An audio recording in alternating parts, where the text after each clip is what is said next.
গ্রাম police বাহিনীর সদস্যদের জীবনমান উন্নয়নে গ্রাম পুলিশের কিছু নেতৃবৃন্দ দিনের পর দিন অক্লান্ত পরিশ্রম করেছেন। আন্দোলন, মানববন্ধন, স্মারকলিপি থেকে শুরু করে সরকারের স্পর্শকাতর বিভিন্ন দপ্তরে তারা যোগাযোগ করেছেন।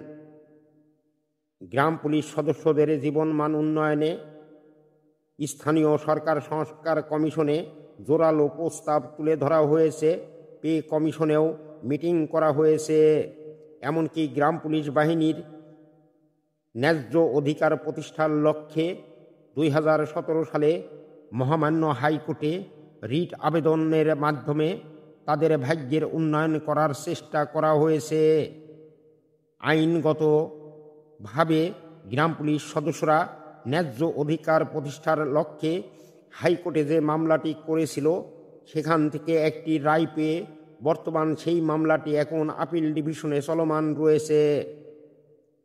আমি জানি গ্রাম পুলিশ সদস্যদের এই বৈষম্য দূর হবে, এই বেতন ভাতার ন্যায্য অধিকারটিও একদিন প্রতিষ্ঠিত হবে।